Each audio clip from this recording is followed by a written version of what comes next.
Hi everybody, I hope you're all doing well. Before I continue with today's video, which will be a quick and fast one, as today is one of those days in my household where everything is topsy-turvy and drama upon drama. Anyway, as a person called Mac Daddy so pleasantly reminded me in the comment section a video or two ago, these videos are not about me.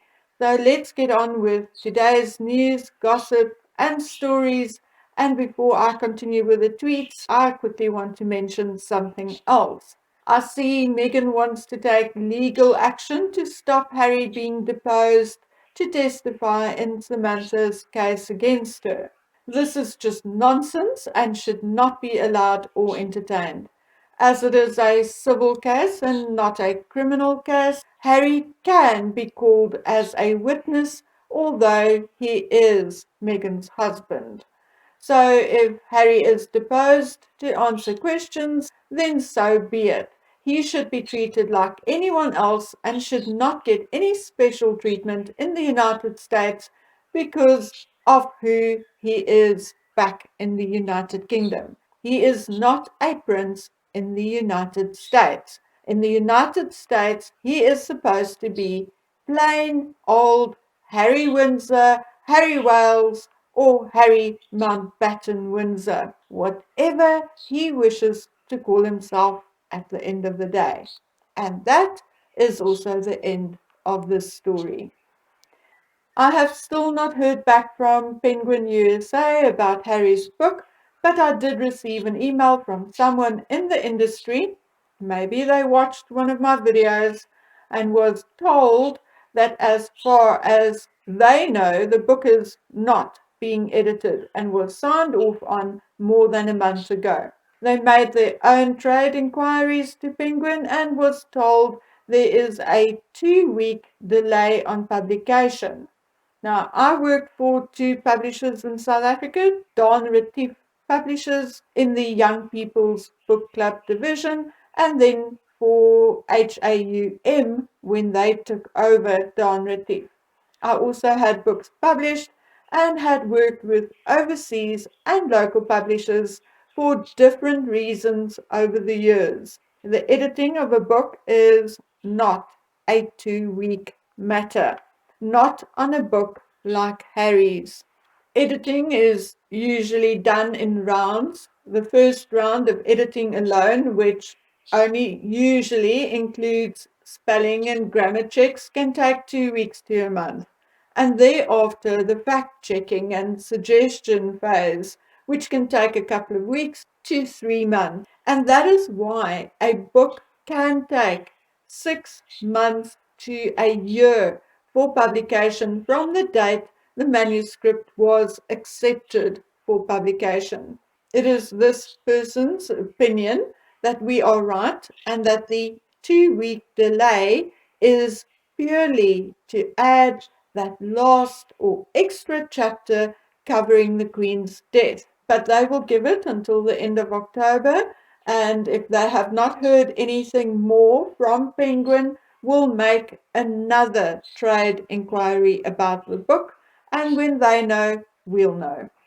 Okay, so let's get back to the tweets and the analysis.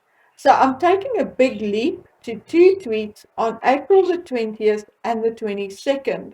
The first one on April the 20th reads, "So darling, feeling alone? Only betrayers around? How sad is your life now? Haven't imagined that before. Rumor is H deserted you. Anyway, he broke up with you 2 years ago already." The second one is on the 22nd of April and it reads, "Darling, so you're sitting there alone and humiliated in your house of glass with cracks everywhere. People have seen that the rumors became true. Lord Watchdog has shut you down." Now, I know full well who this Lord Watchdog is. He is none other than Lord Guyt. Lord Guyt was private secretary to the Queen from 2007 until 2017 and was also Boris Johnson's former ethics advisor. Lord Guyot was, however, called back to serve the royal family in 2019 to work closely with Meghan Markle, and it was an open secret that Lord Guyot's role was to introduce Meghan to royal life and to be the Queen's eyes and ears. Yay! So April the 21st was both the Queen's real birthday and Easter Sunday. Harry attended the Easter Sunday service alone alongside the rest of his family. It was said that the baby was expected any day, and hence Meghan decided not to attend. Well, did she? Or did Lord Guyot tell her she couldn't?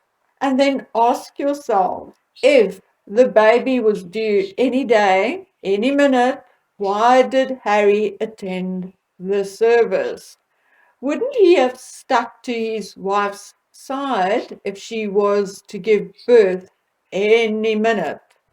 But if you mommies out there think it was a cold act of Harry's to leave highly pregnant wife alone at home on the 21st, then how do you explain him doing it again on the 25th when he attended the Anzac Day service with his sister-in-law, Catherine? Is that really the actions of a man who is expecting his wife to give birth at any minute? I don't think so. Yes, other men may continue to work until their wives give birth, but Harry was not other men, and he was not expected at the Anzac Day service. It came as a last-minute surprise to everyone. So, what happened there? What happened between the 20th and the 30th of April? And then the retweet on the day Archie was supposedly born. It reads, read carefully the announcement. Pay attention to the details, to what is said and what is missing, and which words are used. There you have proof they won't cover up. Okay, guys and girls, and now I want you to pay attention.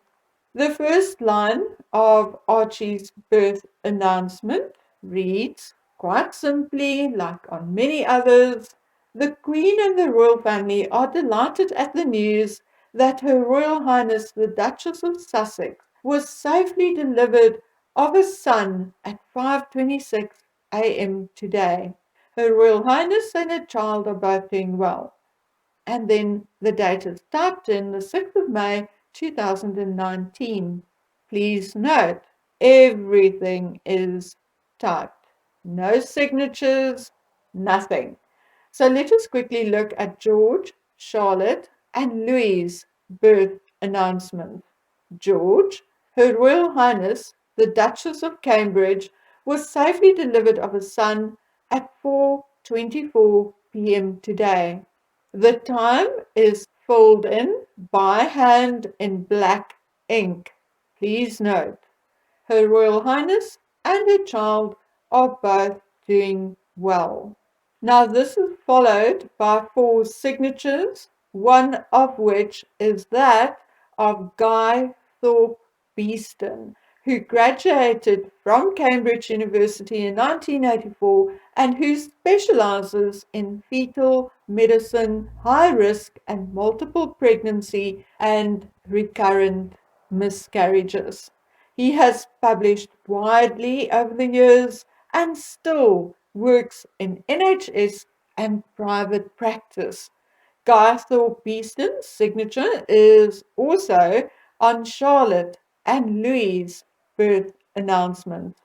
Following the signatures is the date in black ink, namely the 22nd of July 2000 2013.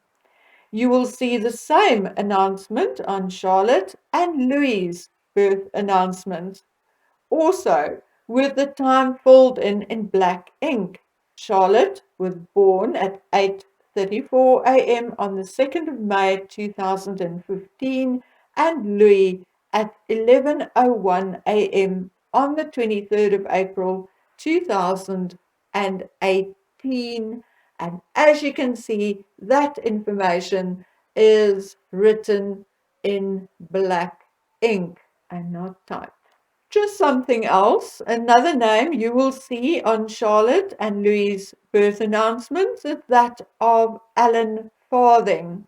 Alan Farthing is one of Britain's leading obstetrician gynecologists and surgeon gynecologist, and he specializes in complex surgery. Mr. Farthing was indeed specialist gynecologist and surgeon for the royal household, but he also works within Queen Charlotte Hospital and St. Mary's, lectures at Imperial College, and sees patients at his private practice. Mr. Farthing is now 59 and was only 56 when Archie was born. So these are the men Meghan referred to as the men in grey suits whom she did not want her baby delivered by. The best of the best in blue Armani suits and silk ties. Okay, Meghan, so we absolutely believe you. Absolutely. No, no, no, no, no. I, for one, don't, you rotten liar. Okay, guys, I'm going to leave it right here. Not that I want to, but because I have to. I have a bit of my own drama today. There will not be a video tomorrow, but if we all remain safe and spared, I'll be back on Friday and most likely will be with you all weekend. So until we meet again on the next video, please take good care of yourselves. Bye.